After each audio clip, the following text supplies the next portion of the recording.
Hey everyone, welcome to All Powers Breakdown. I'm your host Vince. I love everything superheroes, sci-fi, and horror. I am a huge X-Men fan, as some of you may or may not know. I just wanted to make this video because I wanted to critique every episode as they dropped, but a few things got in the way, but I'm still able to try to catch the tail end of it. And observing and watching these episodes repeatedly, I've seen every episode of X-Men 97 at least 5 times. I'm this close to knowing all the words to it, just like I have every other iteration of an X-Men cartoon. What I've noticed with the characters this time around, some of them have had big upgrades and big downgrades. So I just wanted to go over each character individually, and I'll give my critique of the actual show in another video, but I just want to go ahead and just have a critique of every character individually. Mostly the X-Men that were in the original X-Men, the animated series.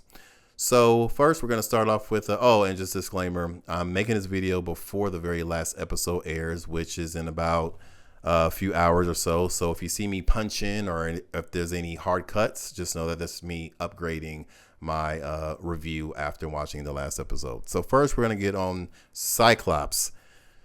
Cyclops, I'm going to give an upgrade because Cyclops has, he is actually making for interesting story this season. He's had a power upgrade, and finally he gets to show his leadership skills. Now, he's always shown his leadership skills in the comic books and the OG cartoon. I think Cyclops is one of those characters that you just have to understand where he's coming from versus I just think he's a dick. For some reason, I just know a fair amount of people who just have this big dislike for Scott Summers. I've never known why. I've always liked Cyclops. Everything he says usually makes sense. It's not like he's like being a bully to anyone. But what I think a lot of the hate comes from Cyclops is the fact that Cyclops has an issue with Wolverine and Gambit. So if you're huge fans of Wolverine and Gambit by association, I think you just kind of have an issue with Cyclops as well. But Cyclops as a leader has always been on point until the movies. When the movies came out, I think that really destroyed the value that he brings to the team as a leader. That the X-Men movies was a big way for a lot of non-X-Men fans to get to know these X-Men characters, and their perception of Cyclops is that he's just this jealous, whiny guy that's just always in the background getting on Wolverine's nerves. Then he gets kidnapped in the next movie, and then in the next movie he's in the movie for like 5 minutes, and then you see him in Days of Future Past and he's in it for 10 seconds. So the fact that X-Men 97 is actually showing him as a leader and making decisions and telling what X-Men is going to do what on what missions, and I'm glad that people are starting to see that Cyclops does have an important purpose to the team other than just bossing people around. This time he also plays an important part in the overall story with Madeline Pryor and Jean Grey, that it's not, people are saying, oh, it's just a big soap opera. To me, the X-Men have always been a soap opera. That is one of the few things that separate the X-Men from the wider Marvel universe, is because they have this ongoing love triangles or backstabbing, or now I'm a villain, but I want to come back and be a good guy. And that's what makes the X-Men interesting, because it's basically like a huge extended family always going through drama. But anyway, another upgrade for Cyclops is his usage of powers. The things that he was doing with those optic beams, from using it to soften his blow when he jumped out of or when the ship exploded, to using his powers to force push him back so that he can travel across the screen faster. I thought those uses were very, very well done. And I think a lot of people also saw that he's more than just a person who shoots beams. If you can use Cyclops creatively, he definitely can rank up as one of your favorite characters, and hopefully he just keeps getting better. Second on my list is going to be Wolverine. Wolverine definitely gets a downgrade. Now, I'm not the biggest Wolverine fan anyway. I do love Wolverine, but of course Wolverine is just, he's the face of everything X-Men, and a lot of people, or some people, think that X-Men is Wolverine and Wolverine is X-Men. And that's just, it's never been that way. The movies just not even just the movies. I'm gonna say the OG cartoon also pushed Wolverine in our faces. Wolverine in the X-Men cartoon pushed Wolverine in our faces.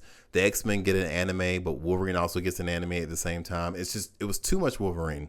But I say he gets downgraded, not necessarily because he doesn't have a lot of screen time like he has in the past, but because Wolverine doesn't do anything in this season. Wolverine doesn't add to any episode that has come out so far.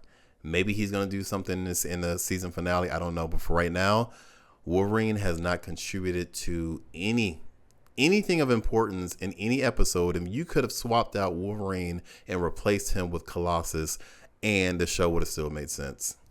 That's just me.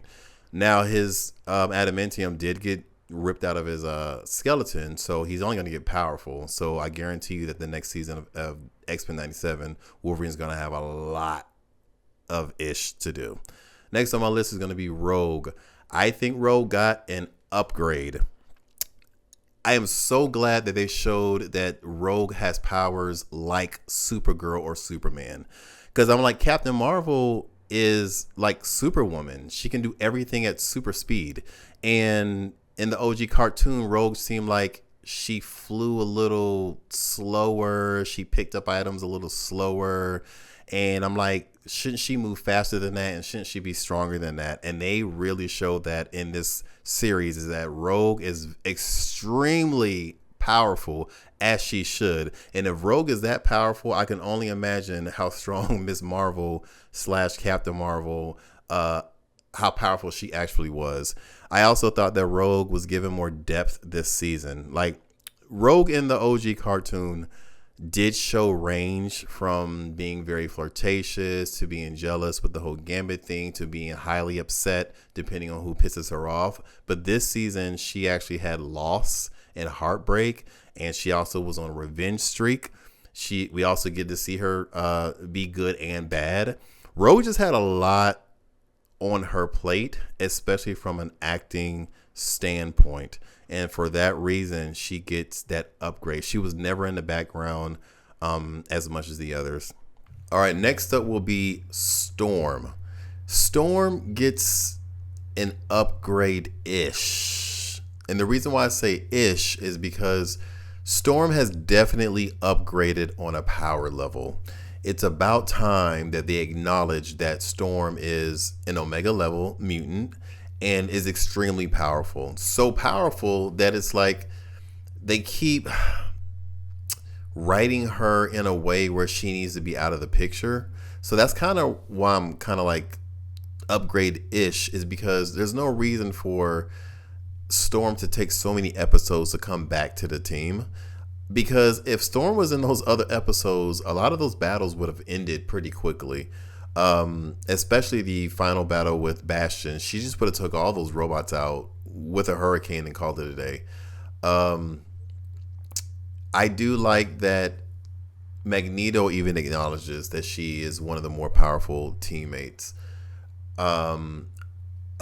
which would be an upgrade. A downgrade would be, again, I feel like writing Storm is tricky for some of these screenwriters, because it seems like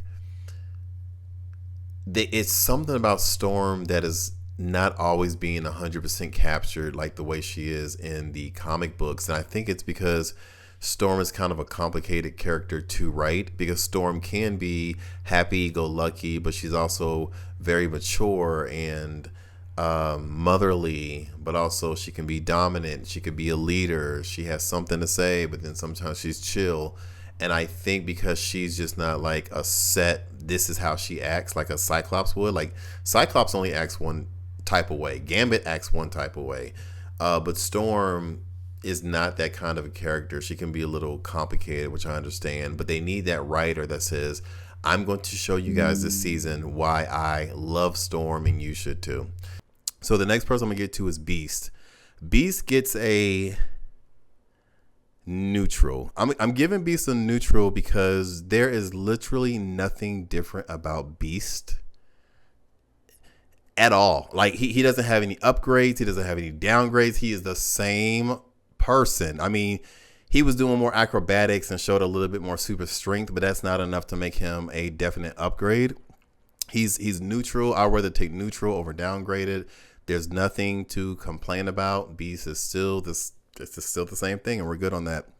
Next is gonna be Jubilee. Jubilee to me gets a downgrade. I still to this day do not understand why Jubilee is on this X-Men team lineup. She doesn't serve purpose for the missions that she is on. I'm sorry, if I've been a part of an X-Men team for 6 years and I still don't have a mannequin, I need to reevaluate my position on this team, because obviously I'm not adding much. Maybe it's the raincoat. Maybe I need to drop the raincoat because I struggle to even defeat a Sentinel, but Xavier's still like, hey, I need you to go on this mission. But hey, I don't know. You might disagree. I'm not hating on Jubilee. In the comic book, she does level up, but in this series, she still contributes nothing really to the show. And they should have swapped out Jubilee for Kitty Pryde a long time ago. That's just my opinion. So they did give her a new look. The look is cooler, but it's still not much to consider any type of upgrade. So we need to fix Jubilee by the next season. Stat. Next is going to be Gambit. Gambit, I would say, is a downgrade with a touch of upgrade. I say that because Gambit, he's been downgraded in the fact that he's also a background character. He has nothing of importance to do. He also has not contributed to any episode except for the one. There's the love triangle with Rogue and Magneto, and Gambit is not really fighting for the love. He's just sulking. And I'm sorry, if I'm used to being a ladies' man and I'm constantly flirting and getting mine, and I push all that to the side because I want to be a gentleman, because I'm trying to chase this one woman who I can't even touch anyway for 5 years, and I'm just going to let our biggest villain just move on in and take her, and then I'm like, whatever it is, I'm just going to flip through my cards. No, that Gambit should have had a way more fight in him to fight for Rogue's love or something than just chilling. He gets the upgrade. He gets the touch of upgrade because of his power usage. They did make him close to almost an Omega level, but I guess I wouldn't call it Omega level because he didn't make it, obviously. But it was still cool to see that he was able to create so much kinetic energy to destroy an entire robot. I never knew Gambit was anywhere close to that powerful, but yeah, so that's on Gambit. Next, I'm going to touch on Jean Grey. Jean Grey has gotten an upgrade. Finally, Jean Grey is one of those characters that's like, I'm going to stay back at the mansion. Y'all go ahead and handle that. I may or may not be on the field. And if I am on the field, I'm going to exhaust and moan and trip over something and fall over something. It's Jean Grey fans are in that really weird place where it's like they're hardcore for Jean. They know Jean provides a lot to the team and she is powerful. They just have to. It's just unfortunate that character that they're big fans of is also known as the weakest one. I mean, it's too many compilation videos out there of Jean Grey just constantly moaning and exhausting herself and all that kind of stuff. But in X-Men 97, they finally cut down all the fainting, with the exception of like 1 or 2 times. But she's actually a fighter. She stood up to Bastion, or not Bastion. She stood up to, what's his name? And she stood up to Mr. Sinister toe to toe. I didn't know that Jean Grey could move that fast. And the fact that she got slapped against cars and stuff and still was able to bounce back, I'm like, okay, Jean Grey's tough. Jean Grey also gets an upgrade because now she has another important story that is centered around her, which makes it important. Because after the Phoenix Saga, after the Dark Phoenix, Jean Grey also was not giving anything to do. She didn't really contribute that much to the OG series at all. So it's so good to now see that she's back in the limelight to say, hey, I got more stories to tell, and that was neat.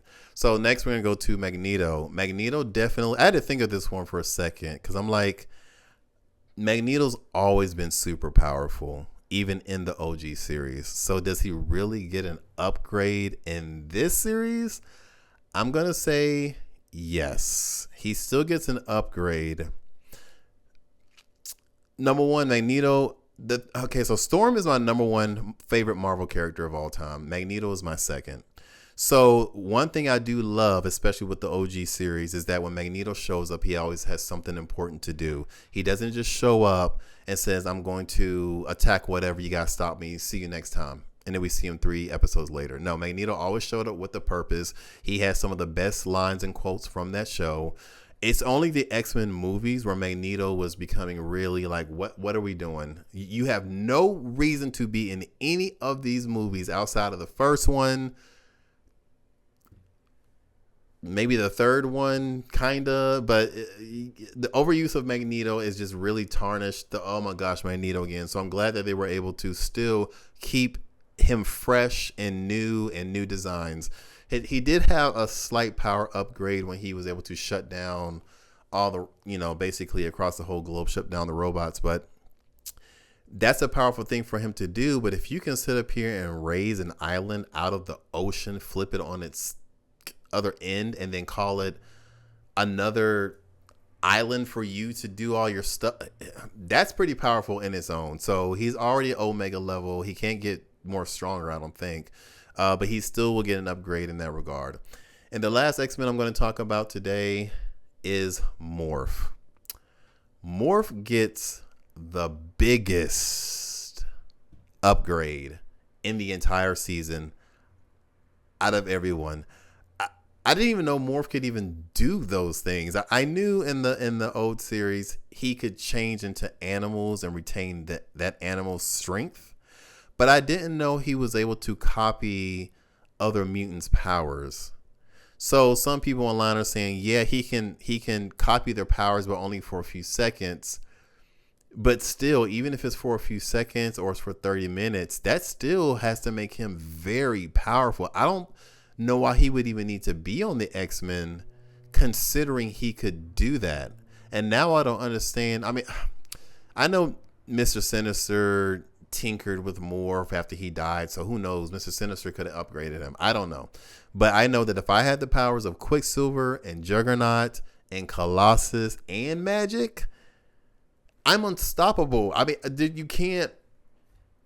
Morph is basically a one-man army, but hey, more power to Morph. Really, nothing else about Morph is an upgrade, but his power has been upgraded so much, it will give him the biggest upgrade. So after the next episode premieres tomorrow, I'll try to do more news regarding the X-Men. I know Deadpool and Wolverine is coming out. I'm so excited. I'm actually glad that they haven't teased any X-Men in any of the trailers, because I want to be jumping up and down inside the movie theater, because when I see Storm on that screen, Halle Berry or Angela Bassett, whatever variant they decide, oh, it's going to be like magic. I'm just going to be a kid in the theater. So let me know if you guys agree or disagree with my upgrades or my downgrades. I could make a follow-up video to this if it's received well, and then give my thoughts on other mutants like Bishop or Cable or Madeline herself, and see how it is. If you haven't subscribed yet to the channel, go ahead and hit the like button, hit the subscribe button, and I will see you guys next time.